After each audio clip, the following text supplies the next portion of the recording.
안녕하세요, 시니어 여러분. 여기는 시니어 건강 책임자, 여러분의 건강한 삶을 함께 지켜드리는 채널입니다.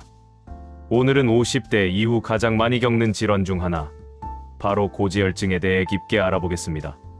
혈관이 막히는 느낌이 든다, 콜레스테롤 수치가 높다고 들었다는 분들 꼭 함께 해주세요. 구독과 좋아요, 그리고 알림 설정 부탁드리고요.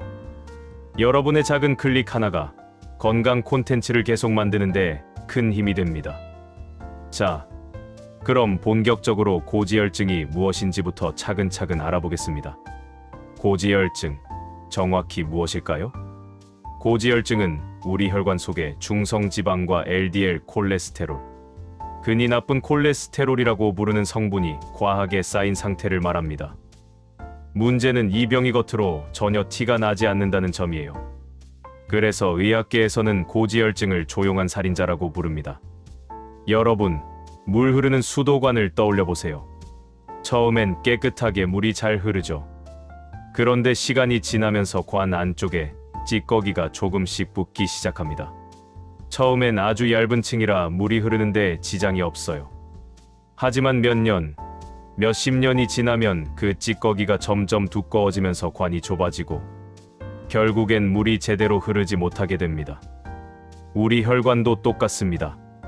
LDL 콜레스테롤이 혈관 벽에 조금씩 쌓이면서 혈관이 딱딱해지고 좁아져요. 이렇게 되면 혈액이 원활하게 흐르지 못하고 심하면 완전히 막혀버립니다. 그 결과가 바로 심근경색이나 뇌졸중 같은 무서운 질환이죠. 놀라운 사실 하나 말씀드릴게요. 한국의 50대에서 80대 시니어 중 약 절반이 콜레스테롤 수치에 이상 소견을 보이고 있습니다. 여러분 주변만 봐도 2명 중 1명은 고지혈증 위험에 노출되어 있다는 뜻이에요. 이게 얼마나 흔한 질환인지 아시겠죠? 왜 나이가 들수록 고지혈증이 더 많아질까요? 많은 분들이 궁금해하세요. 젊었을 땐 아무리 기름진 걸 먹어도 괜찮았는데 50대가 넘어서는 왜 이렇게 콜레스테롤 수치가 올라가는지 말이죠. 여기엔 분명한 이유가 있습니다. 첫 번째, 간 기능이 감소합니다. 우리 간은 지방을 처리하는 공장 같은 곳이에요. 젊었을 땐 이 공장이 24시간 풀가동으로 돌아가면서 지방을 빠르게 분해하고 배출했어요. 그런데 나이가 들면서 이 공장의 가동률이 떨어집니다. 같은 양의 지방이 들어와도 처리 속도가 느려지니까 자연스럽게 혈관에 지방이 쌓이는 거예요. 두 번째, 근육량이 줄어듭니다. 근육은 우리 몸의 에너지 소비 공장입니다. 근육이 많으면 가만히 앉아만 있어도 칼로리가 더 많이 소모돼요. 이걸 기초대사량이라고 하는데 50대가 넘어가면 이 기초대사량이 확 떨어집니다. 20대 때와 똑같이 먹어도 살이 찌는 이유가 바로 여기 있어요. 그리고 그 중 상당 부분이 내장 지방과 혈관 속 지방으로 쌓이게 되는 겁니다. 세 번째, 활동량이 자연스럽게 감소합니다. 젊었을 땐 계단도 2칸씩 뛰어 올라가고 주말마다 등산도 가고 움직이는 게 즐거웠죠. 하지만 나이가 들면 무릎도 아프고 허리도 아프고 자연스럽게 움직임이 줄어듭니다. 활동량이 줄면 당연히 지방 소비도 줄고 남은 지방은 고스란히 몸에 축적되는 거예요. 네 번째, 특히 여성분들의 경우 폐경 이후 LDL 콜레스테롤이 급격히 상승합니다. 폐경 전까지는 여성 호르몬인 에스트로겐이 혈관을 보호하고 나쁜 콜레스테롤을 낮춰주는 역할을 했어요. 그런데 폐경이 되면 이 보호막이 사라지면서 LDL이 확 올라가게 됩니다. 실제로 많은 여성분들이 폐경 후 건강검진에서 처음으로 고지혈증 진단을 받으시곤 해요. 잘못 알고 있는 고지혈증 상식들. 자, 이제 여러분이 흔히 잘못 알고 계신 고지혈증 상식들을 바로잡아 드리겠습니다. 이 부분 정말 중요하니까 귀 기울여 주세요. 첫 번째 오해, 살이 안 찌면 괜찮다.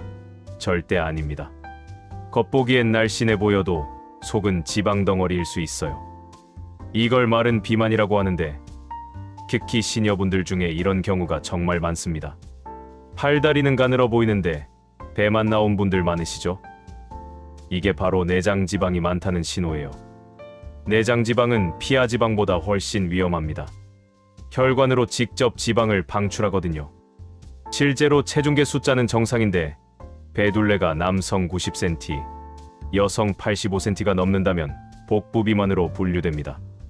이런 분들이 고지혈증 위험이 매우 높아요. 그러니 체중만 보지 마시고 허리둘레를 꼭 재보세요. 두 번째 오해, 기름기 많은 음식만 줄이면 된다. 이것도 반만 맞는 말입니다. 물론 튀김이나 삼겹살 같은 기름진 음식을 줄이는 건 중요해요. 하지만 놀랍게도 설탕, 밀가루, 과일을 과다하게 섭취해도 LDL 콜레스테롤이 올라갑니다. 왜 그럴까요? 우리 몸은 남는 당분을 지방으로 바꿔서 저장하거든요. 빵 많이 드시는 분, 과일을 식사 대신 드시는 분, 단 음료를 자주 드시는 분들도 고지혈증 위험에서 자유롭지 못합니다. 특히 시니어분들 중에 건강하려고 과일만 잔뜩 드시는 분들 계신데 과일의 과당도 결국 간에서 지방으로 전환돼요. 세 번째 오해, 증상이 없으니 괜찮다. 이게 가장 위험한 생각입니다. 고지혈증은 증상이 전혀 없어요. 혈관이 70% 막혀도 느끼지 못합니다. 가슴이 답답하거나 어지럽거나 하는 증상은 혈관이 거의 다 막혔을 때 나타나는 거예요.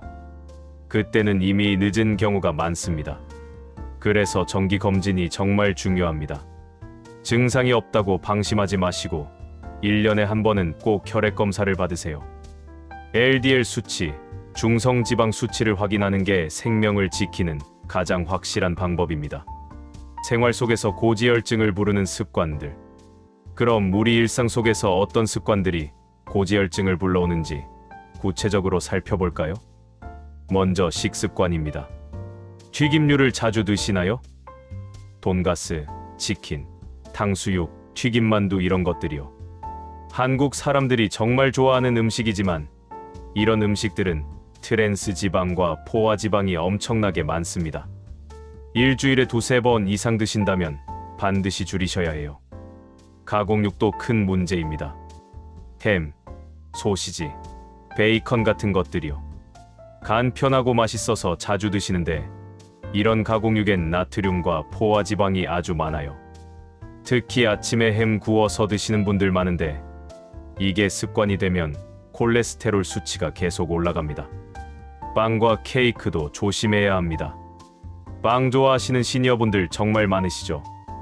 아침에 식빵에 버터 발라서 간식으로 크림빵, 카스텔라 이런 것들이 전부 밀가루와 설탕, 버터로 만들어진 거예요. 맛있지만 혈관엔 독입니다. 라면, 족발, 곱창 같은 음식도 문제예요. 이런 음식들은 포화 지방과 나트륨이 정말 높습니다. 가끔 드시는 건 괜찮지만 일주일에 3~4번씩 드신다면 반드시 줄이셔야 해요. 하루 2끼 이상 외식하시는 분들도 조심하세요. 외식 음식은 집밥보다 기름, 소금, 설탕이 훨씬 많이 들어갑니다. 맛을 내야 하니까요. 외식이 잦을수록 고지혈증 위험은 올라갑니다. 다음은 운동 부족입니다. 하루에 몇 걸음이나 걸으세요? 스마트폰에 만보기 앱 깔아서 확인해 보시면 놀라실 거예요. 많은 시니어분들이 하루 3,000보도 안 걷습니다.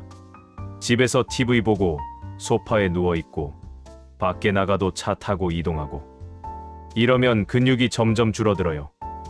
50대 이후엔 근손실이 가속화됩니다. 1년에 근육량의 1%가 줄어든다는 연구 결과도 있어요. 근육이 줄면 기초대사량이 떨어지고 같은 음식을 먹어도 지방으로 쌓이게 됩니다. 운동 안 하면 고지혈증은 당연히 악화될 수밖에 없어요. 스트레스도 큰 원인입니다. 스트레스를 받으면 코르티솔이라는 호르몬이 분비돼요. 이 호르몬은 지방을 축적시키는 역할을 합니다. 특히 배 부분에 지방이 쌓이게 만들어요. 만성 스트레스에 시달리는 분들이 복부 비만이 생기는 이유가 여기 있습니다. 수면 부족도 문제예요.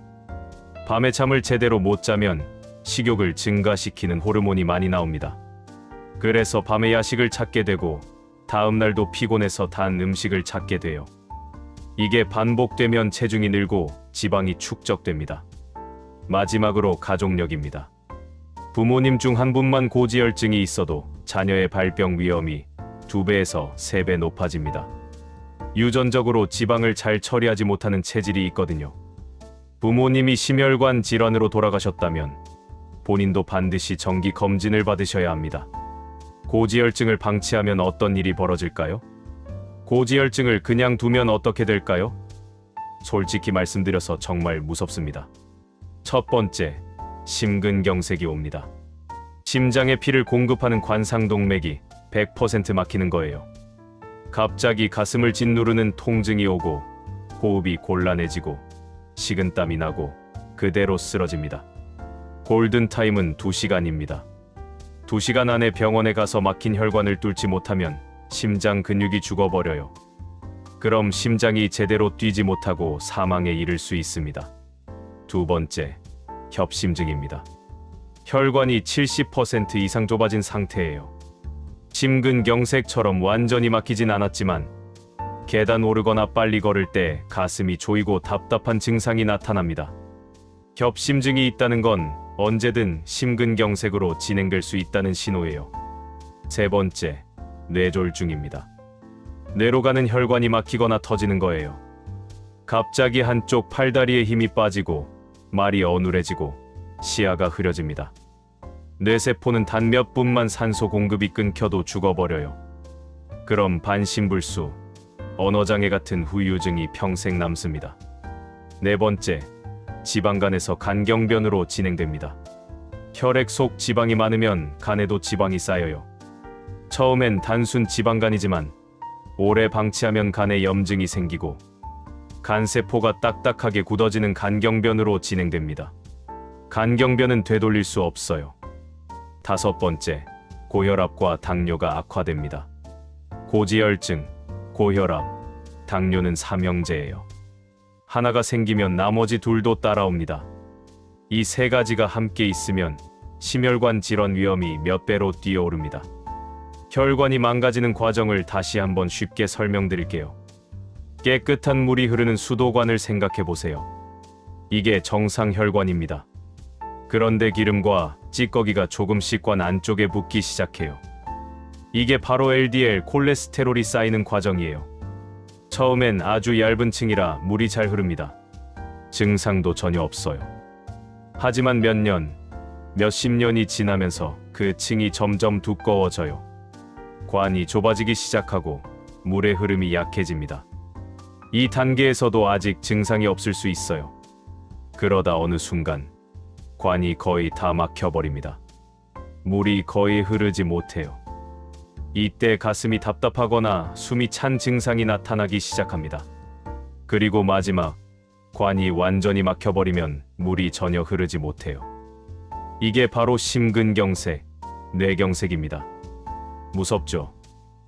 하지만 더 무서운 건 이 모든 과정이 증상 없이 진행된다는 겁니다. 여러분이 멀쩡하다고 느끼는 지금 이 순간에도 혈관 안에선 이런 일들이 벌어지고 있을 수 있어요. 그래서 정기 검진이 정말 중요하다는 걸 다시 한번 강조드립니다. 증상이 나타났을 땐 이미 늦은 경우가 많아요. 증상이 없을 때, 건강할 때 미리 체크하고 관리하는 게 생명을 지키는 길입니다. 여기까지가 고지혈증의 원인과 위험성에 대한 이야기였습니다. 무섭게 들리셨을 수도 있지만 이걸 아는 것이 첫걸음이에요. 이제 정말 중요한 부분이 남았습니다. 바로 고지혈증을 어떻게 예방하고 개선할 것인가입니다. 고지혈증이 왜 생기는지, 얼마나 위험한지 충분히 이해하셨을 거예요. 이제 가장 중요한 질문이 남았습니다. 그럼 어떻게 해야 하는가?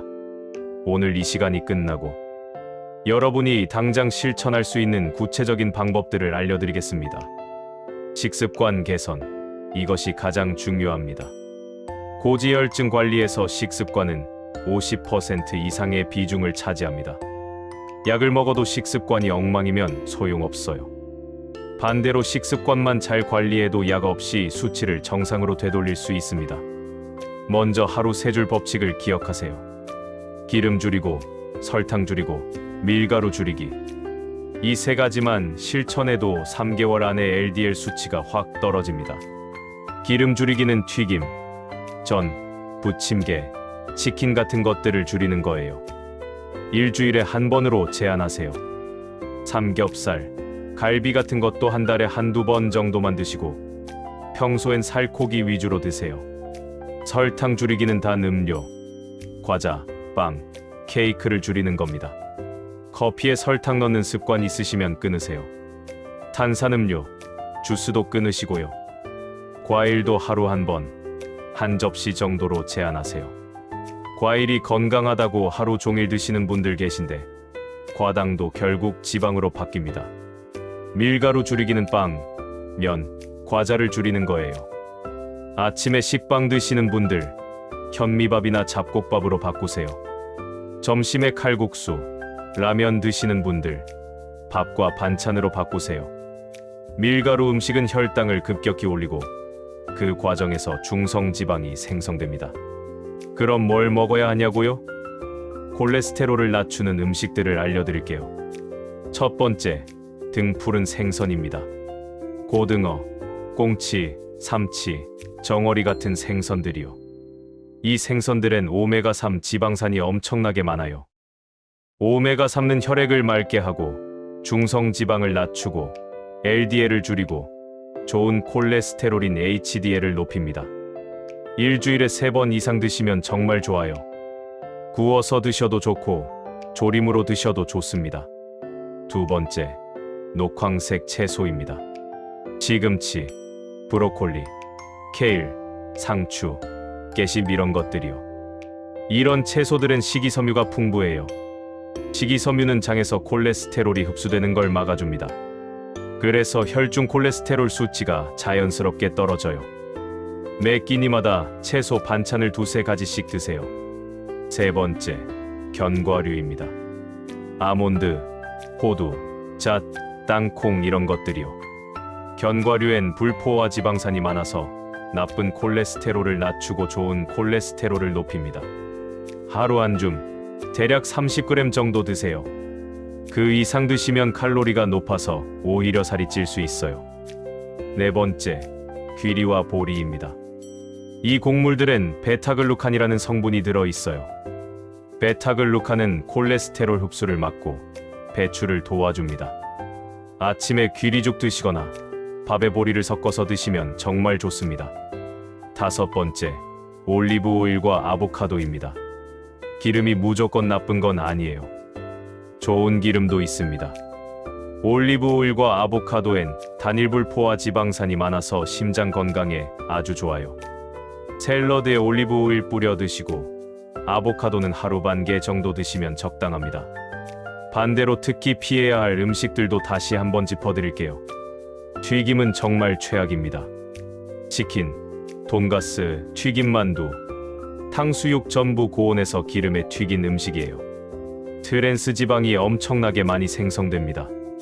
트랜스 지방은 나쁜 콜레스테롤을 높이고 좋은 콜레스테롤을 낮춰요. 가장 나쁜 지방입니다. 삼겹살 과다 섭취도 문제예요. 한국 사람들이 정말 좋아하는 음식이지만 포화 지방이 너무 많아요.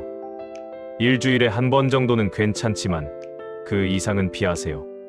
가공육인 햄과 소시지도 끊으세요. 이런 가공육엔 방부제, 나트륨, 포화 지방이 가득합니다. 세계보건기구에서도 가공육을 발암물질로 지정했어요. 아침에 간편하게 햄 구워 드시는 습관 꼭 바꾸세요. 빵, 과자, 케이크는 정제 탄수화물과 설탕 덩어리예요. 혈당을 급격히 올리고 인슐린 분비를 자극하고 그 과정에서 지방이 간과 혈관에 쌓입니다. 간식으로 빵 드시는 습관, 과일이나 견과류로 바꾸세요. 크림 파스타, 라면, 치킨 껍질도 피하세요. 크림 파스타는 생크림과 치즈로 만들어서 포화 지방이 엄청나요. 라면은 나트륨과 포화 지방이 많고 치킨 껍질엔 기름이 잔뜩 스며 있어요. 식습관을 바꾸는 게 쉽진 않아요. 평생 먹어온 음식들을 갑자기 끊으라니 힘들죠. 하지만 여러분의 건강과 생명이 걸린 문제예요. 조금씩이라도 시작하세요. 한꺼번에 다 바꾸려 하지 말고 이번 주엔 튀김 줄이기, 다음 주엔 빵 줄이기 이런 식으로 하나씩 바꿔나가세요. 운동으로 LDL 낮추기. 식습관 다음으로 중요한 게 운동입니다. 운동은 약과 같아요.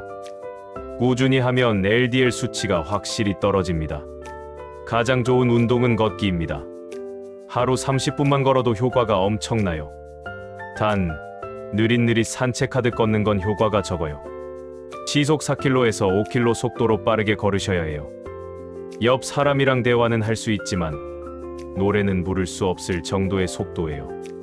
남이 살짝 날 정도로 걸으세요. 처음엔 10분도 힘들 수 있어요. 괜찮아요.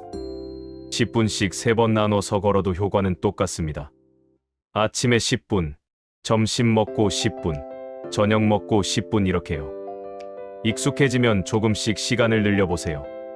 20분, 30분, 40분 이렇게요. 목표는 하루 7,000보에서 1만 보예요. 스마트폰에 만보기 앱 깔아서 체크해보세요. 걸음수가 보이면 동기부여가 됩니다. 걷기만으론 부족해요. 근력 운동도 꼭 추가하세요. 근육이 많아야 기초대 사량이 올라가고 지방이 잘 타요. 일주일에 2회에서 3회 근력 운동을 하세요. 헬스장 갈 필요 없어요. 집에서도 충분히 할 수 있어요. 의자에서 일어났다 앉았다 하는 스쿼트, 물병 들고 팔 운동하는 아령 운동, 계단 오르내리기, 이런 것들이면 충분합니다. 스쿼트 하는 법 알려드릴게요. 의자에 앉았다가 천천히 일어나세요. 일어날 때 허벅지에 힘을 주고요. 그리고 다시 천천히 앉으세요. 이걸 10번 반복하세요. 처음엔 10번도 힘들 수 있어요. 괜찮아요. 5번부터 시작하세요. 익숙해지면 15번, 20번으로 늘리고요. 물병 아령은 500ml 생수병에 물 채워서 들고 팔을 위아래로 움직이는 거예요. 어깨 높이까지 들었다가 내리고, 들었다가 내리고. 이것도 10번씩 하세요. 계단 오르기도 좋아요. 엘리베이터 대신 계단 이용하세요. 무릎이 안 좋으신 분들은 무리하지 마시고 천천히 한 층씩만 올라가세요. 무릎에 부담이 가면 안 돼요. 운동은 꾸준함이 생명이에요. 하루 이틀 하고 그만두면 아무 효과 없어요. 12주. 딱 3개월만 꾸준히 해보세요. 그럼 LDL 수치가 10%에서 15% 떨어집니다. 약 먹는 것만큼 효과가 있어요. 운동할 때 주의할 점도 말씀드릴게요. 갑자기 무리하게 하지 마세요. 심장에 무리가 갈 수 있어요. 준비 운동 5분, 본 운동 30분, 정리 운동 5분 이렇게 구성하세요. 준비 운동은 가볍게 팔다리 스트레칭 하는 거예요. 정리 운동도 마찬가지고요. 몸 상태가 안 좋은 날은 쉬세요. 무리하면 오히려 해가 됩니다. 어지럽거나 가슴이 답답하거나 숨이 많이 차면 즉시 멈추고 쉬세요. 체중 관리의 중요성. 체중 관리도 정말 중요해요. 살이 5kg에서 7kg만 빠져도 콜레스테롤 수치가 확 떨어집니다. 자기 체중의 5%에서 7%만 줄이면 돼요. 예를 들어 70kg이신 분은 3.5kg에서 5kg만 빼면 됩니다. 많이 빼려고 하지 마세요. 조금만 빼도 효과는 충분해요. 체중보다 더 중요한 게 배둘레예요. 앞에서도 말씀드렸지만 남자는 90cm 이하, 여자는 85cm 이하로 유지하세요. 줄자로 배꼽 위치에서 재시면 돼요. 이 기준 넘어가면 복부 비만이에요. 복부 비만은 내장 지방이 많다는 뜻이고 내장 지방은 혈관으로 직접 지방을 방출해요. 그래서 배가 나온 분들이 고지혈증 위험이 훨씬 높습니다. 살 빼는 방법은 간단해요. 먹는 칼로리보다 쓰는 칼로리가 많으면 돼요. 식사량을 조금씩 줄이고 운동량을 조금씩 늘리면 됩니다. 밥을 한 공기 드셨다면 3분의 2 공기로 줄이세요. 간식을 하루 3번 드셨다면 1번으로 줄이세요. 이것만으로도 하루 300칼로리에서 500칼로리를 줄일 수 있어요. 그리고 운동으로 300칼로리 소모하면 하루 600칼로리에서 800칼로리 적자가 생겨요. 일주일이면 4000칼로리에서 5000칼로리, 한 달이면 약 2만 칼로리 적자예요. 지방 1kg이 약 7000칼로리니까 한 달에 2kg에서 3kg 정도 뺄 수 있어요. 무리해서 빨리 빼려고 하지 마세요. 한 달에 2kg 정도가 적당해요. 너무 빨리 빼면 근육이 빠지고 요요가 와요. 천천히 꾸준히 빼는 게 가장 좋습니다. 스트레스와 수면 관리. 스트레스와 수면도 고지혈증에 큰 영향을 미쳐요. 스트레스를 받으면 코르티솔 호르몬이 나와서 지방을 축적시킨다고 말씀드렸죠. 스트레스를 완전히 없앨 순 없어요. 하지만 관리는 할 수 있어요. 명상, 호흡, 걷기 이런 것들이 도움이 됩니다. 명상은 어렵게 생각하지 마세요. 조용한 곳에서 눈 감고 5분만 가만히 앉아 있어도 돼요. 숨을 천천히 들이쉬고 내쉬면서 머릿속을 비우는 거예요. 처음엔 잡념이 많이 올라와요. 괜찮아요. 그냥 흘려보내세요. 호흡법도 간단해요. 코로 천천히 4초 동안 숨을 들이쉬고 7초 동안 참고 8초 동안 입으로 내쉬세요. 이걸 4회에서 7회 반복하면 심장 박동이 안정되고 스트레스가 줄어듭니다. 걷기도 스트레스 해소에 아주 좋아요. 답답하거나 화날 때 밖에 나가서 30분만 걸어보세요. 머리가 맑아지고 기분이 좋아집니다. 수면은 6시간에서 8시간이 가장 좋아요. 너무 적게 자도 안 좋고 너무 많이 자도 안 좋아요. 7시간이 가장 이상적입니다. 잠을 잘 자려면 생활 리듬을 맞춰야 해요. 매일 같은 시간에 자고 같은 시간에 일어나세요. 주말에도 마찬가지예요. 평일엔 6시에 일어나다가 주말엔 10시에 일어나면 생체 리듬이 깨져요. 잠들기 2시간 전엔 스마트폰 하지 마세요. 블루라이트가 수면을 방해해요. TV도 끄시고요. 침실은 어둡고 조용하게 유지하세요. 저녁 7시 이후엔 카페인 섭취하지 마세요. 커피, 녹차, 홍차 다 안 돼요. 카페인은 각성 효과가 6시간 이상 지속돼요. 자기 전에 따뜻한 물로 샤워하시거나 족욕하시면 좋아요. 체온이 살짝 올라갔다가 내려가면서 자연스럽게 졸음이 와요. 약물 치료가 필요한 경우 식습관, 운동, 체중 관리, 스트레스 관리 다 해도 수치가 안 떨어지는 분들 계세요. 그럼 약을 먹어야 해요. 고지혈증 약을 너무 무서워하지 마세요. 스타틴이라는 약은 전 세계적으로 가장 많이 검증된 치료제예요. 수십 년간 수백만 명이 복용한 약입니다. 스타틴은 간에서 콜레스테롤이 만들어지는 걸 억제해요. 그래서 혈중 LDL 수치가 떨어져요. 약을 먹으면 심장병 위험이 30%에서 40% 감소합니다. 부작용 걱정하시는 분들 많은데 실제로는 부작용이 적어요. 간혹 근육통이 올 수 있는데 그럴 땐 의사와 상담해서 약을 바꾸면 돼요. 약을 먹는다고 식습관이랑 운동을 안 해도 되는 건 아니에요. 약은 보조 수단이고 기본은 생활 습관 개선이에요. 약 먹으면서도 식습관 관리하고 운동하면 효과가 훨씬 좋아요. 언제 약을 먹어야 하냐고요? LDL이 190 이상이면 바로 약을 시작해야 해요. 160에서 189 사이면 3개월 생활 습관 개선해보고 안 떨어지면 약을 먹어요. 130에서 159 사이면 심혈관 질환 위험도에 따라 판단해요. 이미 심근경색이나 뇌졸중을 겪으신 분들은 무조건 약을 먹어야 해요. 재발 방지를 위해서예요. 약은 의사 처방 없이 절대 먹으면 안 돼요.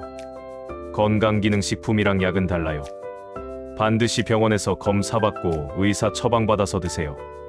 고지혈증 자가 점검법. 마지막으로 고지혈증 자가 점검법 알려드릴게요. 다음 질문들에 답해보세요. 최근 3개월 동안 혈액 검사했나요? 안 하셨다면 당장 검사 받으세요. 내 LDL 수치를 알고 있나요? 모르신다면 검사 결과지를 확인해보세요. LDL 수치는 100 미만이 정상이에요. 내 가족 중 심혈관 질환자는 있나요? 있다면 본인도 위험군이에요. 더 자주 검사 받으세요. 하루 걸음 수는 3,000보 이상인가요? 3,000보도 안 된다면 심각한 운동 부족이에요. 주 5일 이상 늦게 자나요? 그렇다면 수면 습관을 고치세요. 튀김, 빵, 단 음식을 주 3회 이상 먹나요? 그렇다면 식습관을 바꾸세요. 배둘레가 남자 90cm, 여자 85cm 넘나요? 그렇다면 체중 관리 시작하세요. 이 중 3가지 이상 해당되면 고지혈증, 고위험군이에요. 지금 당장 생활 습관을 바꾸기 시작하세요. 고지혈증은 피할 수 없는 병이 아니에요. 생활 습관을 조금만 바꿔도 충분히 관리할 수 있어요. 여러분의 혈관 나이는 지금부터 다시 젊어질 수 있습니다. 오늘 배운 내용들 내일부터 바로 실천해 보세요. 한꺼번에 다 하려고 하지 말고 하나씩 천천히 바꿔나가세요. 이번 주엔 걷기 시작하기, 다음 주엔 튀김 줄이기, 그 다음 주엔 계단 이용하기, 이런 식으로요. 여러분의 건강은 여러분 스스로 지키는 거예요. 병원도, 약도, 의사도 보조 수단일 뿐이에요. 가장 중요한 건 여러분의 의지와 실천입니다. 오늘도 시니어 건강 책임자와 함께 해주셔서 진심으로 감사드립니다. 여러분의 건강은 여러분 스스로 지키는 것이지만 그 길을 옆에서 함께 걷는 사람은 필요하잖아요. 저희 채널이 그 역할을 하겠습니다. 여러분의 건강한 노후를 위해 계속해서 양질의 콘텐츠를 만들어 나가겠습니다. 구독, 좋아요, 알림 설정 꼭 부탁드립니다. 여러분의 작은 클릭 하나가 더 많은 시니어분들에게 건강 정보를 전할 수 있는 힘이 됩니다. 궁금한 건강 주제 있으면 댓글로 남겨주세요. 여러분의 의견 하나하나가 다음 콘텐츠를 만듭니다. 고혈압, 당뇨, 치매, 관절염 등 시니어분들이 궁금해하시는 모든 주제를 다루겠습니다. 다음 영상에서 또 만나요. 건강하세요.